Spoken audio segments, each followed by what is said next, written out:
El fenómeno de la abducción, es decir, del secuestro de personas por entidades en teoría de origen extraterrestre, no es algo nuevo.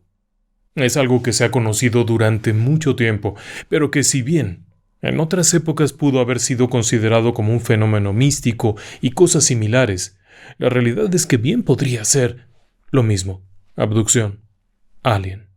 Y estoy hablándoles desde la época del Antiguo Testamento, en la Biblia, en donde Elías, de acuerdo con el segundo libro de los Reyes, en el capítulo 2, hay un rapto de Elías, se lo lleva algo, y lo que describen es un carro de fuego con caballos de fuego. Pero dejando atrás el texto bíblico, los casos contemporáneos comienzan a finales del siglo XIX, y comienzan en los Estados Unidos, aunque hay algunos teóricos de los alienígenas ancestrales que sostienen que comienzan en México, y que comienzan en 1850 con 2 o 3 desapariciones que ocurrieron cerca de Zacatecas. No hay mucha documentación, solamente ha quedado a nivel de rumor de que extrañas luces en el cielo desaparecieron a personas. Pero a partir de ahí, y ya bien entrados los años 50, es cuando comienza a tomarse más en cuenta el fenómeno como tal, y a hacerse estudios más en forma. El caso de Vilaboas en Brasil, el caso de Betty Barney Hill en los Estados Unidos y muchos otros que dieron nombre a este fenómeno, hasta el punto en el que en épocas más recientes, y en base a una serie de encuestas e investigaciones, se ha considerado que quizá entre el 5 y 6% de la población de los Estados Unidos de Norteamérica en algún momento ha sido víctima de una abducción alien. Es espantoso, si usted lo quiere ver desde ese punto de vista. El fenómeno consiste esencialmente en que una persona, de una manera contraria a su voluntad, o por lo menos sin el concurso de su voluntad, es retirado de su entorno. El motivo puede ser muy variado, desde simplemente hacer algún examen, hasta en el caso de Vilaboas, por ejemplo, en Brasil, para fines reproductivos, en el caso de Adamski para una iluminación total, etcétera, etcétera. Pero hay algo aquí. A partir de los años 50, cuando esto comienza a investigarse un poco más en forma, los fenómenos se volvieron de mayor interés. Y probablemente algunos de los casos más estudiados y más investigados, aun cuando fueron considerados por los escépticos como falsos, realmente hubo algo ahí. Si no me lo cree, ¿por qué no me acompaña? Comenzamos.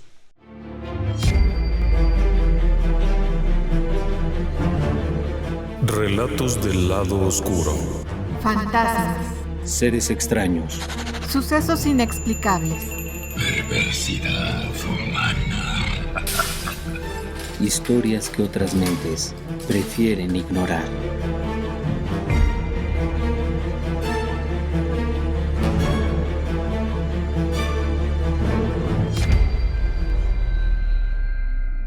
El 5 de noviembre de 1975, alrededor de las 7:35 de la tarde, uno de los oficiales del sheriff del condado Navajo, su nombre era Chuck Allison, recibe una llamada extraña. Un hombre asegura que un compañero suyo se ha perdido en las montañas. Son leñadores. Trabajan en los bosques en un lugar conocido como Turkey Springs, cerca del condado de Heber, Arizona, más o menos a unos 15 kilómetros. El hombre que está reportando esto se llama Mike Roberts, y es un sujeto que asegura ser contratista del gobierno de los Estados Unidos, del Departamento de Parques y Reservas Forestales o una cosa así, y estar trabajando allá arriba, cuando de pronto uno de sus compañeros desapareció. Es una declaración que amerita investigar. Inmediatamente este sujeto, Chuck Allison, se traslada para allá. Están en una caseta telefónica a la entrada de Heber. Llega a este lugar en donde entrevista a las personas. Son 6 varones. Viajan en una camioneta atrasada, muy propia de leñadores.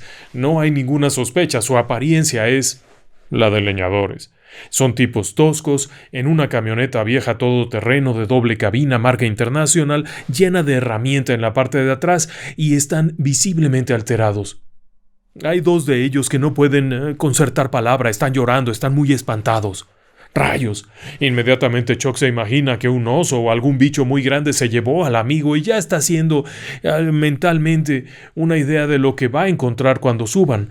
Pero para su asombro, cuando él pregunta qué fue lo que ocurrió, estas personas tan visiblemente alteradas, y Chuck Allison era un policía de muchos años, así es que estaba preparado para escuchar la horrible historia del oso comiéndose a su compañero, cuando en realidad aquella gente dice: se perdió. ¿Cómo se perdió? ¿Qué fue lo que ocurrió? Anden, díganme qué fue lo que pasó. Para poderles ayudar necesito saber lo que pasó. Y de pronto, ese hombre, Mike Roberts, que es el único que está más o menos cuerdo, le dice: los marcianos se lo llevaron. El comisario aquel debe de haberse rascado la barbilla, se ha de haber quitado el sombrero mientras se abanicaba, tratando de pensar qué hago con esta gente. Pero había algo en el rostro de Roberts que no dejaba mucho espacio para la duda. Este hombre había visto algo, y había visto algo dañar a su amigo. Cuando saca su libreta y les pregunta: ¿cómo se llama este hombre del que me están diciendo? Es Travis Walton. Anota aquello, y exactamente qué fue lo que ocurrió. Y le explican algo. El asunto está en que Chuck, el policía, no sabe si darse la vuelta e irse, no sabe si sentarse a llorar por escuchar semejante historia, y es que Roberts y todos los demás, incluyendo los 2 que estaban llorando del susto, le cuentan algo increíble. Ellos habían subido a trabajar muy temprano en la mañana. Estaban allá en Turkey Springs, reduciendo la vegetación, estaban cortando algunos árboles. Era un contrato que tenían con el gobierno. No era simplemente que hubieran subido a tirar árboles a lo loco, tenían un contrato para desmalezar una zona específica de terreno, y estaban atrasados, por lo que comenzaron muy temprano. Cuando oscureció, ya no era oportuno estar allá. Eso debe de haber sido cerca de las 6 de la tarde, por lo que recogieron todos sus enseres, sus cascos, sus equipos, sus motosierras, y lo pusieron todo en la vieja camioneta. La camioneta era propiedad precisamente de Roberts. Se acomodaron ahí y comenzaron a arrancar. Es un camino difícil, es un camino de montaña, es una brecha, así es que van muy despacio. Al frente de la camioneta se encuentra Roberts, se encuentra otro sujeto y luego se encuentra Travis, quien va del lado del copiloto en la puerta. Resulta que Travis Walton es novio de la hermana de Roberts, de Mike, y son buenos amigos, se conocen de mucho tiempo. Travis tiene 22 años, es un sujeto de 1,90 m de estatura, unos 90 kilos de peso, muy fuerte, muy recio, y es un buen tipo. Se conocen, son buenos amigos y próximamente van a ser cuñados, porque Travis realmente quiere casarse con la hermana de Mike Roberts. El hecho es que se sientan en la camioneta, se acomodan. En medio de Roberts y de Walton va Peterson, que es otro hombre relativamente joven. Peterson debe de tener 25 años. Travis Walton tiene 22, así es que son personas jóvenes. Enciende las luces del vehículo y comienzan a rebotar un poco por aquí, un poco por allá. Es un camino duro. De pronto, quizá a unos 300 metros de donde estaban parados, en medio de los árboles, observan una especie de resplandor. Es un resplandor amarillento, de una tonalidad diferente. Por un momento piensan que es el atardecer, pero cuando miran, el atardecer está para allá. Y eso está para allá. Les llama la atención, por lo que este hombre, Walton, Travis, le dice: acércate un poco. ¿No? Simplemente no saben qué es, se acercan un poco. Dan la vuelta en una especie de pequeña cañada en donde hay un claro y alcanzan a ver algo. Travis Walton, que es bastante arrojado, sin pensarlo 2 veces abre la puerta y salta, mientras que los que vienen en el asiento trasero le gritan: ¡Hey, detente! Oye, espera, ¿qué te pasa? ¿Qué es esto? Travis camina en dirección a donde está viendo un objeto de forma de disco, probablemente de unos 6 o 7 metros de diámetro por unos quizá 2 metros de altura. No es tan grande. o quizá un poco más. El hecho es que despide este color que no es una luz como tal, no es un reflector, no son focos, sino que tiene este resplandor. Emite este resplandor y está estático, a una cierta altura del suelo, difícil saber. Mike Roberts, que está en el volante del conductor, no alcanza a ver bien, porque la camioneta está un poco ladeada y el objeto está del lado derecho. Así es que no alcanza a distinguir mucho. O alcanza a distinguir el fulgor aquel, por supuesto, y alcanza a ver cómo Travis camina para allá. Aquellos que están atrás le repiten: Travis, regresa.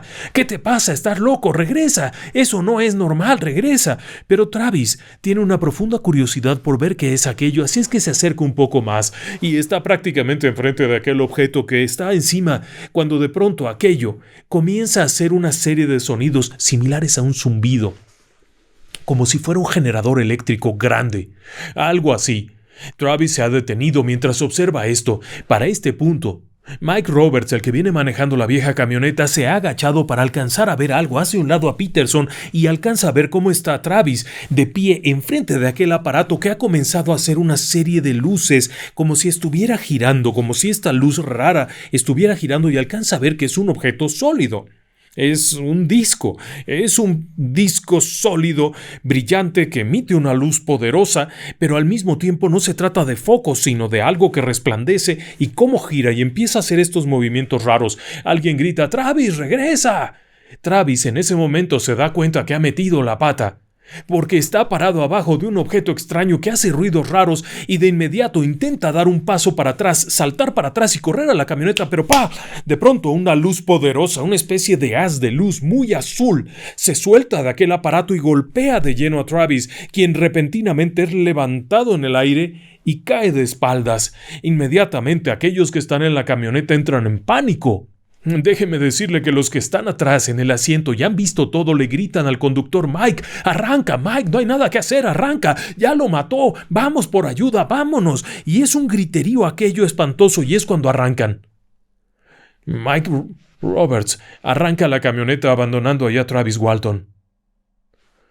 Avanzan un buen tanto, quizá 300, 400 metros, cuando de pronto alcanzan a ver cómo esta luz se levanta de entre los bosques y desaparece. Mike decide volver. Han pasado no más de 15 minutos de que se estacionaron en ese lugar, cuando regresa con la camioneta y aquella gente, y se bajan a ver qué está ocurriendo. A ver si está por ahí tirado Travis. Pero no está. Tampoco está aquel objeto, aquella cosa, ya no está. No hay nada. Caminan por aquí un poco, por allá un poco, y entonces deciden bajar al pueblo y llamar a la policía.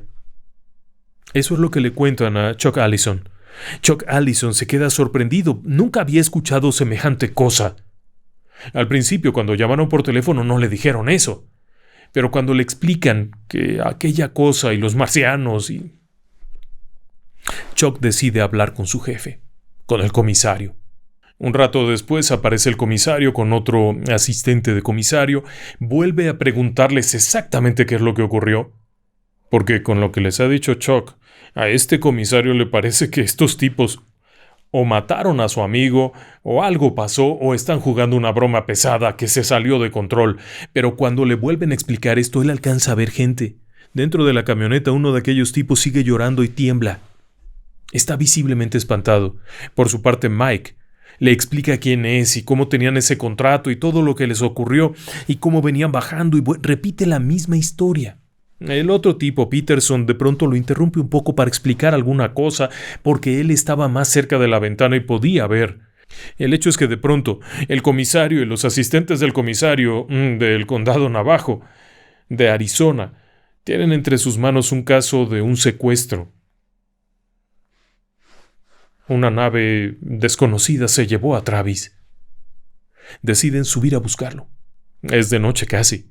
Está oscuro, pero entre todos suben rápidamente. Dos de los muchachos que estaban en la camioneta ya no quieren ir. No pueden ir, están visiblemente nerviosos y uno de ellos huele fuertemente a orina. Es decir, que el susto lo hizo que se hiciera pipí. Pero los otros deciden acompañarlos. Uno más asegura que él irá a avisar a la familia de Travis para que sepan qué fue lo que ocurrió. El hecho es que llegan allá arriba y al llegar, pues no encuentran ni huellas de Travis, pero tampoco hay ninguna huella rara. El comisario busca con sus linternas y todo aquello, pero no encuentra nada. Sobre todo, toma nota de ciertos detalles. Por ejemplo, no hay vegetación rota, no hay ninguna marca, por ejemplo, de que se hubiera posado algo, de que algún aparato hubiera lanzado un chorro, nada, no hay nada. Pronto cae la noche más fría, es noviembre, ya no se puede seguir la búsqueda, deciden esperar al día siguiente. Al día siguiente se incorporan nuevos buscadores. Deben de ser unas 40 o 50 personas quienes llegan allá arriba. No es que tengan equipo de búsqueda realmente, no suele perderse gente de esa forma, y mucho menos secuestrada por un ovni, pero el asunto está en que comienzan a buscar en una forma de círculo hasta alcanzar 2,5 millas, pero no encuentran nada. Ni siquiera un zapato, un pedazo de tela. Si a este sujeto se lo comió un oso, algo debería de quedar. Si lo mataron estos tipos, probablemente lo habrían escondido. Ese mismo jueves, al regresar al pueblo, el comisario decide que esto está muy raro. No es que no les crea. Sí cree que falta alguien, falta Travis. Pero al mismo tiempo la historia es poco creíble, y allá arriba no encontraron ningún indicio de nada raro, ni siquiera una marca en el piso, nada, así es que decide hacer algo diferente. Llama a Cy Wilson. Cy Wilson trabaja para el Departamento de Seguridad Pública de Arizona y es un experto en polígrafo. Sí, el famoso detector de mentiras. Si esta gente dice que eso es real, vamos a hacerles una prueba, y sí, les hacen la prueba del polígrafo. Lo que pasa aquí es que el comisario no está muy seguro de qué fue lo que pasó. Así es que aquellos 6 que bajaron en la camioneta y reportaron la desaparición de Travis son sometidos a la prueba de polígrafo. No es que se les pregunte algo en específico, sino que se hacen ciertas preguntas de control, la hora, el nombre, de dónde eres, cosas de ese estilo, de tal manera que el técnico, en este caso Cy, pudiera ver las reacciones. Lo que mide el polígrafo no es si dices la verdad o no, sino ciertas reacciones que van desde respuestas galvánicas, desde la respiración, pulso, son varias cosas. Se les hace la pregunta de control y después se les hace otra serie de preguntas. Entre otras, si aquello que habían visto, lo de la nave extraterrestre, era cierto, esa era la idea. Y resulta que después de hacer las pruebas, 5 salen positivas, es decir, no están mintiendo. Y la última sale no concluyente. El último era el sujeto aquel que estaba tan alterado que hasta se había hecho pipí. No podía realmente ser concluyente la prueba, estaba muy alterado todavía. Esto resultaba todavía más raro. Si bien el polígrafo no es una prueba definitiva, ya había avanzado bastante esa técnica y de hecho en algunas partes de los Estados Unidos el polígrafo era aceptado como evidencia en algunos juicios. Normalmente cuando alguien quiere engañar al técnico del polígrafo, se esfuerza y lo puede lograr. No es infalible, pero 6 tipos con la misma historia era muy complicado. Cuando el comisario le pregunta a Cy Wilson qué opina, él dice: están diciendo la verdad. No sé qué fue lo que vieron, pero lo vieron. Continúa la búsqueda, inclusive llegan al punto de emitir una alerta de persona desaparecida. Se incorporan otros miembros, rangers, bastantes personas se dan a la tarea de buscar, incluyendo un helicóptero que es proporcionado por el gobierno, bueno, pero nada, no hay nada. De regreso en Ever, hay un problema mayor, y es que alguien habló. Alguien dijo algo que no debía y de pronto la prensa ya está ahí. Cuando se emite la ficha de búsqueda, la prensa comienza a indagar y aquello se vuelve una locura, porque de pronto comienzan a llegar periodistas, atraídos como abejas a la miel, porque no todos los días una persona desaparece secuestrada por un ovni con 6 testigos. Empiezan las preguntas, y van y vienen, y de pronto ya no solamente son los periodistas, sino que también se interesa gente que tiene que ver. Hay un grupo que se llama Ground Watch, que es un grupo de investigación ovni local de Arizona, que también tiene un poco de contacto con el MUFON y empiezan a llegar estas personas a hablar, ya no solamente con los testigos, sino con la familia de Walton, a quienes le ofrecen ayuda cuando puedan, van a investigar, no sé cuánto. El hecho es que aquello no acaba de cuajar por ninguna parte. La policía sigue la búsqueda, pero no han encontrado nada. Se amplía el radio, no aparece por ningún lado. Esto se complica, porque obviamente la prensa está haciendo preguntas, invaden la casa de los Walton. Y la invaden literalmente para preguntar cosas, y las respuestas no son muy afortunadas porque están todos espantados. Cuando le preguntan al hermano de Travis si creen en los ovnis, él dice que sí, que tienen un gusto por leer cosas de ovnis y que de hecho Travis es seguidor de libros y cosas de esas, lo que genera inmediatamente el apunte de que esto es una broma, de que es una estafa. Intervienen nuevamente autoridades, es un ir y venir de gente como no vea. Finalmente aparece la APRO. La APRO es Aerial Phenomena Research Organization, es decir, Organización de Investigación de Fenómenos Aéreos. El hecho es que también intervienen, preguntan. Aquello se va volviendo muy complicado porque nadie sabe en realidad dónde está Travis. Y en las montañas, en esta zona de Turkey Spring, no es tan fácil perderse. Es una zona boscosa, ciertamente, pero no es como las Rocallosas. Y hay varios poblados en la zona. En alguna parte debería de llegar.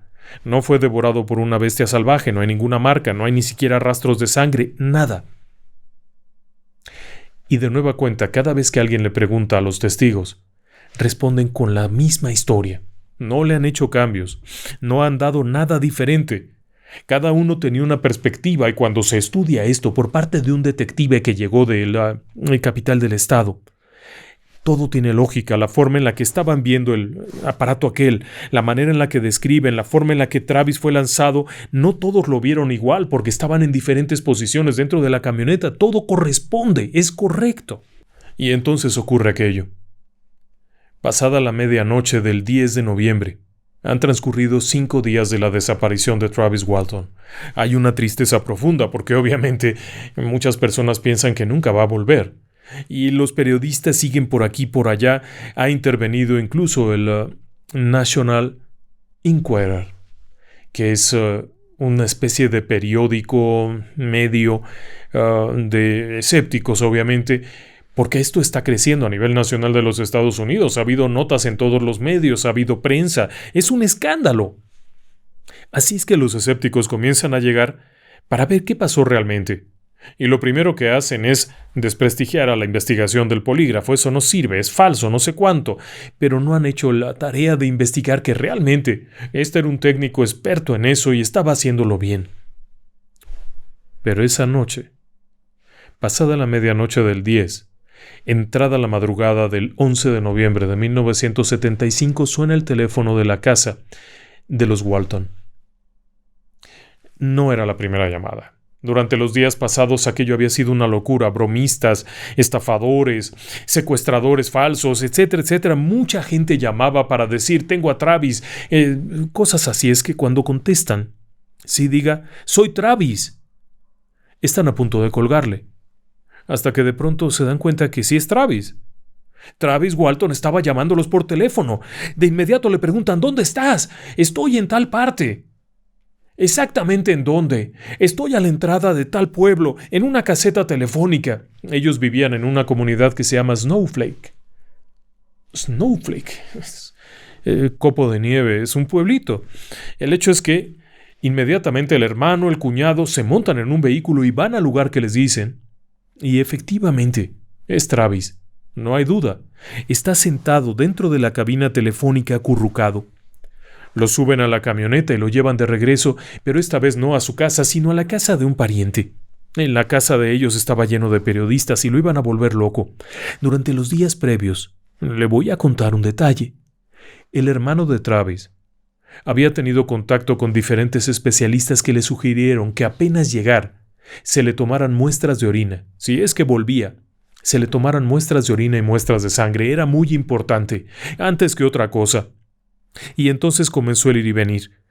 Al hermano de Walton le habían dicho de un médico que los iba a ayudar. Pero resultó que ese tal médico ni era médico, sino que era un terapeuta hipnotista. Era una especie de truco que les habían hecho. Les estaban jugando rudo porque los escépticos no creían en esto y empezaron a jugar rudo. El médico que se suponía que iba a atender a Travis si es que volvía, en realidad tenía la misión de hipnotizarlo para sacarle la verdad y demostrar que era un fraude. Era algo terrible. Este tipo los estaba esperando para engañarlos, así es que se fueron de ahí rápidamente y llamaron a los de la APRO pidiendo un médico. Finalmente un médico lo revisó. Se tomaron muestras de sangre, muestras de orina, etcétera, etcétera. Y entonces vino la policía a entrevistarlo. ¿Qué ocurrió contigo? No puedes desaparecer así nada más como así. Estaba visiblemente descompuesto, aun cuando físicamente se veía bien. Se veía un poco delgado. No se veía deteriorado físicamente, no se veía herido. Aseguraba sentir un profundo dolor de cabeza, estar mareado y tener náuseas. Cuando le dicen, ¿dónde estuviste?, él está pensando qué fue lo que le ocurrió y todo aquello, pero cuando se entera que lleva 5 días perdidos, se desquicia por completo. Entra en shock. Así como se lo estoy diciendo, enfrente de todos, cuando alguien le dice ¿dónde estuviste estos 5 días?, él no lo puede creer, porque él asegura que solamente estuvo 1 hora. De hecho, él pensaba que era el mismo día en que se había perdido, que lo habían abandonado en la montaña y que finalmente él había regresado por sus medios, pero pensaba que era el mismo día. Esto generó un shock en Travis, se desquició por completo, estaba mal. Se le veía sumamente alterado, el dolor de cabeza intenso, así es que tuvieron que comenzar con algunos tratamientos, algunas cosas. Pero también había que preguntar dónde había estado. Y es cuando da su propia versión. De acuerdo con la versión de Travis Walton, hasta el punto de la camioneta todo era normal. Se subieron a la camioneta, iban bromeando, iban haciendo planes, etcétera, etcétera, que tú, que yo. Mike Roberts le iba explicando que iban fuera de tiempo, que hacía falta echarle más kilos a esto porque si no el contrato se les iba a caer. Vamos, estaban fuera de tiempo ya con el contrato, pero van avanzando cuando ven aquellas luces. Travis Walton relata lo mismo que todos. En medio de los árboles vieron una especie de resplandor amarillento. Se dieron cuenta que no era el sol en el atardecer, porque eso estaba del otro lado.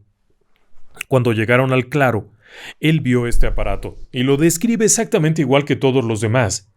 Un aparato de apariencia sólida, de forma de disco, es decir, redondo, con un espesor de más de 2 metros, que emitía este resplandor. Cuando él se baja para ver de qué se trata porque está sorprendido, es un sujeto fuerte. Travis no tiene miedo a muchas cosas, así es que se bajó y comenzó a caminar en aquella dirección sin pensarlo 2 veces. Realmente no se imaginó que podría pasarle nada. Simplemente, esto era algo increíble, por lo que se bajó para echar un vistazo. Cuando se acercó lo suficiente a aquella cosa, de acuerdo con la versión de Travis, parece haberse dado cuenta que estaba allí y comenzó a girar y a hacer estos ruidos raros. En ese instante Travis no alcanza a escuchar lo que le gritan los de la camioneta, pero siente miedo, y es el momento en el que intenta retroceder, pero es golpeado por algo. Él siente claramente cómo algo lo golpea y después de eso cae al suelo. Es el último recuerdo que tiene de ese instante. Pero entonces viene el otro recuerdo, y el otro recuerdo es bastante más raro, porque recuerda haber despertado dentro de uno de estos aparatos, en una sala metálica que parece ser una sala quirúrgica, una sala médica. Es una mesa metálica y él está ahí. Y hay un aparato justo encima de él, casi a la altura del pecho. Él puede mover un poco la cabeza y mirar hacia los lados. Y alcanza a ver que hay 3 personas ahí, 3 seres ahí. Visten con una especie de traje de un color cafecillo claro.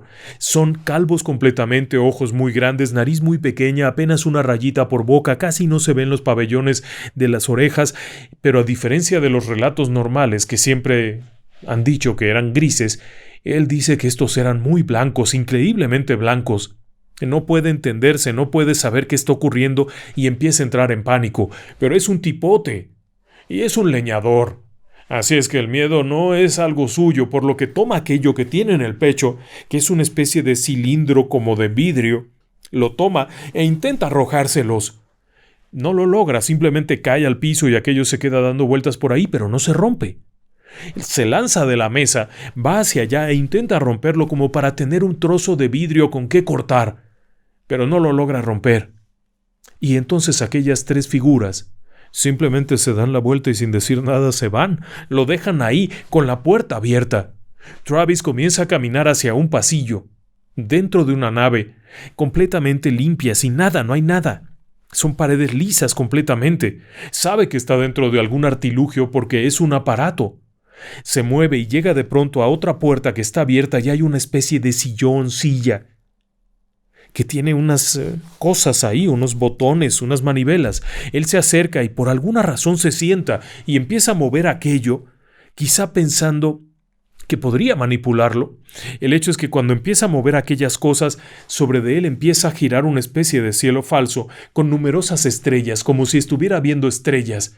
No es que sea una ventana, es más como una proyección. Él se levanta y está a punto de salir cuando entra un sujeto. Esta vez es una persona. Es un ser humano común y corriente, de apariencia rubia, enfundado en un traje y con un casco de vidrio. Él le dice, oye, ¿dónde estamos? ¿Qué está pasando? Pero aquel hombre no contesta. Tiene los ojos de un color raro, muy raro, y sin decir nada le hace una seña de que lo siga, Travis entiende el mensaje. En este momento se hace más consciente del entorno y se da cuenta que además la atmósfera es muy pesada. Hay una sensación rara en el aire, le cuesta trabajo respirar, se siente débil, siente un dolor raro en alguna parte del cuerpo. Está raro. En ese momento, aquel sujeto del casco, un casco de vidrio, comienza a caminar hacia la salida, una puerta que se abre repentinamente y sale aquel sujeto. Travis lo va siguiendo y de pronto están en una especie de hangar. Es un espacio grande. Hay otros platos ahí, no es el único, hay otros platos. Y allá abajo, cerca de unos aparatos, hay otras 3 personas, también son humanos, una mujer y 2 hombres. Estos no tienen cascos, así es que los puede ver más claramente. Se acerca a ellos con la idea de decirles, ¿qué pasó? ¿Qué están haciendo? Pero antes de que pueda nada, de alguna forma lo colocan, aún contra su voluntad, lo colocan en una especie de camilla y le colocan una mascarilla que lo duerme. Lo siguiente que recuerda es despertar en la carretera, tirado en la carretera, sentir la carretera con las manos, el asfalto, enderezarse y alcanzar a ver este aparato, salir disparado hacia las estrellas haciendo un silbido raro. En ese momento se incorpora un poco, pero está muy mal. En ese momento sí se siente muy mal, tiene un fuerte dolor en un brazo, siente que la cabeza le estalla, está totalmente desorientado. Pero el lugar donde está le es familiar, sabe dónde está, por lo que puede caminar hasta la caseta telefónica, en donde pide ayuda. La historia parece increíble. Tan increíble que cuando Cy Wilson le aplica el polígrafo, la prueba es negativa, es decir, falla la prueba del polígrafo. Todo el mundo piensa, aquí hay gato encerrado. Este tipo está mintiendo. Me queda clarísimo que está mintiendo, porque si no pasó la prueba del polígrafo, es que está mintiendo. Posteriormente vendrían muchas dudas. Lo primero es que las pruebas, tanto de orina como de sangre, revelaron que el sujeto no había consumido drogas. No estaba imaginándose cosas. No había consumido alcohol, no había en su torrente sanguíneo ningún medicamento, no había ninguna sustancia rara. Pero tampoco era plenamente coincidente. Y le explico por qué. En el análisis de orina y de sangre, cuando una persona deja de comer durante 5 días y de beber, el cuerpo comienza a procesar grasas. Y aparecen ciertos elementos llamados cetonas, que es evidencia de que la grasa del cuerpo se está procesando para mantener la vida en ese cuerpo. Y en el caso de Travis no había cetonas. Pero eso no es todo. 5 días. No tenía crecimiento anómalo de barba y era un hombre barbado. Realmente había estado lejos, había ocurrido algo. Había un problema también con eso. En un principio los escépticos dijeron está engañando. Sin embargo, esta pequeña evidencia de la barba hacía llamar la atención. 5 días, si estuvo escondido en alguna parte, hubiera crecido la barba. ¿O qué? ¿Se escondió y se estuvo rasurando? Había algo mal ahí. Finalmente, el caso sigue adelante. Los escépticos comienzan a integrar una carpeta espantosa para negar todo. El National Enquirer, junto con otros investigadores de esa misma temática, Declaran que todo es un bulo, que es fraudulento, que el propio hermano dijo que Travis era aficionado a los ovnis. Lo que el hermano había dicho es que le gustaba el tema, no es que fuera aficionado. Luego, las declaraciones de los demás compañeros también fueron todas tergiversadas, aquello se volvió una locura. Pero paralelamente, el propio Travis vuelve a someterse a un polígrafo y lo pasa bien. Y cuando se investiga un poquito más allá, se dan cuenta de un detalle, y es que el día que le hicieron la prueba de polígrafo, Travis estaba sumamente alterado. No entendía qué había ocurrido, y cada vez que alguien mencionaba las horas o los días que había estado fuera, entraba en verdadero shock, comenzaba a temblar y se ponía muy nervioso porque no recordaba. Él lo único que recordaba era eso que había platicado, pero eso le había tomado 20 minutos. ¿Dónde estuvo los 5 días? ¿Qué le hicieron en esos 5 días? Eso no lo podía recordar, y cuando se sometió a una terapia hipnótica para contener el estrés, porque estaba muy afectado, entonces cuando le repitieron la prueba, no hubo ningún problema. No hubo alteraciones, lo que estaba contando era lo que él había visto y vivido, pero lo que le ocurrió dentro de la nave, eso no estaba ahí. Había por lo menos 5 días perdidos.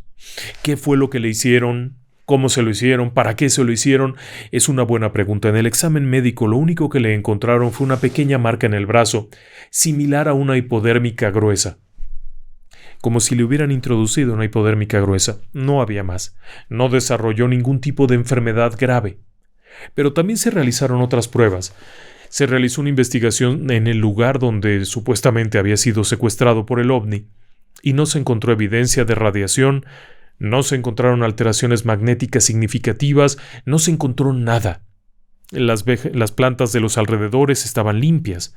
La propia ropa de Travis Walton del día en el que sufrió el rapto fue recuperada. Su hermano la guardó en una bolsa de plástico para que no se contaminara y no evidenciaba nada. Los investigadores forenses que la tuvieron entre sus manos no notaron nada raro. No había radiación, contaminaciones, nada. Se dijo que había una anomalía magnética en la camioneta. Es decir, que había sido afectada de alguna forma, pero nunca quedó claro cómo o de dónde. Aún así, se volvieron a hacer las pruebas, incluyendo el sujeto que había salido no concluyente, y volvieron a ser positivas, es decir, volvieron a aprobar el polígrafo. Por otra parte, los escépticos que tanto habían insistido en que esto era falso, no pudieron realmente nunca encontrar una prueba definitiva de que era falso. Y al decir que no encontraron, es que uno de los principales instigadores de la falsedad de este tema era un supuesto psicólogo, psicoanalista, terapeuta y no sé cuánto, que cuando se investigó realmente, resultó que era un sujeto que había estudiado por correspondencia. No era un experto y no tenía las credenciales que había asegurado inicialmente tener. En cambio, los análisis realizados por Cy Wilson fueron examinados por pares con doctorados y con especialidades que demostraron que estaban bien. En pocas palabras, Travis Walton no mintió, y sus compañeros de aquella noche del 5 de noviembre de 1975 tampoco mintieron. Vieron una nave disparar un rayo de color azul contra Travis y lo vieron caer al suelo. Ellos no lo vieron cuando se lo llevó aquel aparato. Travis recordaba haber estado en este lugar, pero curiosamente, todo el demás tiempo no lo recordaba. Después de que le ponen la mascarilla a aquella persona, ya no recordaba nada más. Hasta que está en el suelo frío del pavimento aquel de un noviembre en Arizona.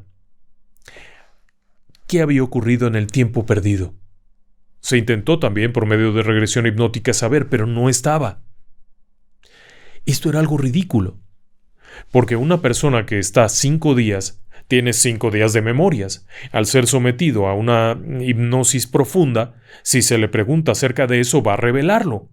Pero él no tenía esa memoria. Lo que fuera que hubiera hecho, si se hubiera ido a esconder en una cueva, si se hubiera ido a la playa a pasar 4 días, hubiera habido esa memoria, pero no estaba. Así que aquí había cosas raras por todas partes. Numerosos testigos, 6 testigos que vieron un aparato en medio del bosque y que pasaron la prueba de polígrafo. Un secuestrado que tenía un borrón de memoria espantoso y que además tenía unas pequeñas memorias, tanto al principio como después, que pasaron la prueba del polígrafo. Luego viene la otra parte. La parte de los beneficios que pudiera haberle traído. Travis Walton escribió un libro. Le fue bien al libro. Se vendió bien. Después vendió los derechos para una película que no le fue tan bien. Sí. Debe de haber habido algún tipo de dividendo por aquello. Sin embargo, la propia vida de Travis no fue significativamente diferente. Después de aquella experiencia y durante muchos años fue administrador de un aserradero. Es decir, que no se volvió rico y poderoso y famoso con aquel asunto. De hecho, le significó muchos problemas. Porque primero lo tacharon de loco, se quedó sin empleo en un cierto tiempo porque nadie lo quería contratar, hasta que finalmente alguien lo puso allá y le fue muy bien. Luego, su propia familia tuvo muchos problemas por el asedio de la prensa, por las molestias, por todo esto, los problemas que vinieron, las acusaciones. No era algo fácil, y realmente los beneficios de haber contado su historia no eran tan importantes. Y los otros 6 no ganaron nada. Nadie les pagó por una entrevista, nadie les pagó por nada. El único que alguna vez llegó a dar conferencias fue Travis. En las presentaciones y en los encuentros OVNI, tanto en Estados Unidos como en otros países, llegaron a invitarlo y él aceptaba de buen grado. Actualmente, sigue trabajando, es una persona ya mayor de edad, pero sigue trabajando, lo que nos denota que aquel incidente no afectó significativamente su vida en el sentido de convertirlo en un iluminado. Vivió una experiencia que no podía explicar, y después siguió con su vida.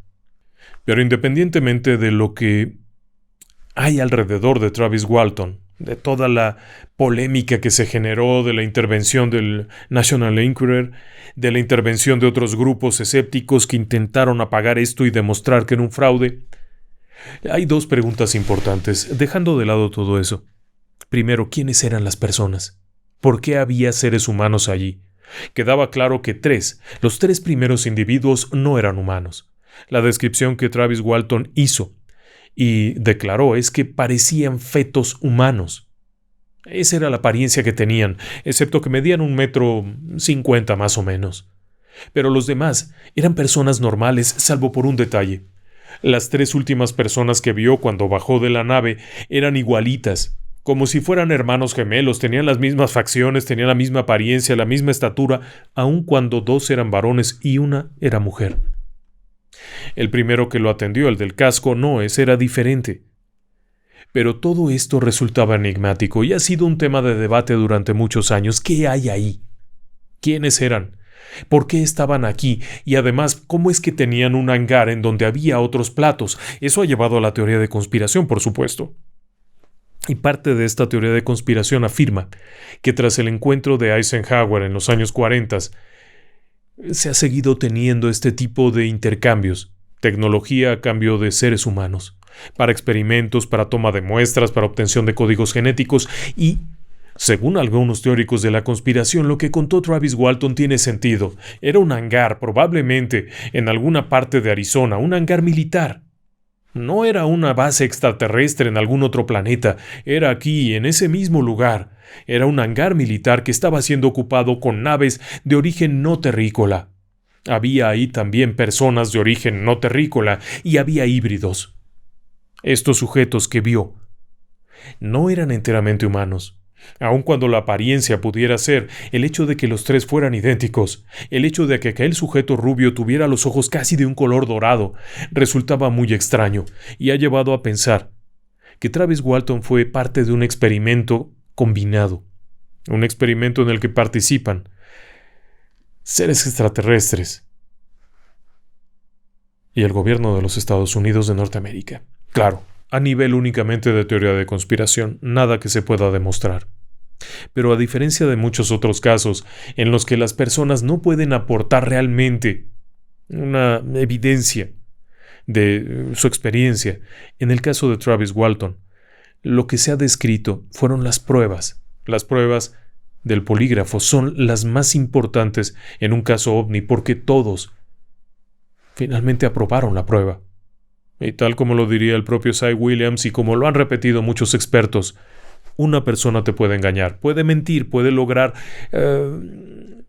pasar la prueba de polígrafo. Pero 6 personas con la misma historia difícilmente podrían pasarla si fuera falsa. Y peor aún, 7 personas. La posibilidad de que los 7 hubiesen logrado engañar al detector de mentiras, es decir, al polígrafo, era del orden de 1 en varios millones. Esta gente no estaba mintiendo. Entonces, ¿qué ocurre ahí? ¿Qué está pasando? ¿Qué nos ocultan? Es una buena pregunta. Claro, cuando se hace público todo esto y Travis Walton se hace una figura muy conocida, ni modo que lo fueran a secuestrar y a desaparecer. Lo que hicieron fue movilizar toda la propaganda, toda la prensa escéptica para desacreditar el caso, como tantas veces ha ocurrido en la historia de la ufología. ¿Usted qué piensa? Buenas noches. Nos escuchamos muy pronto.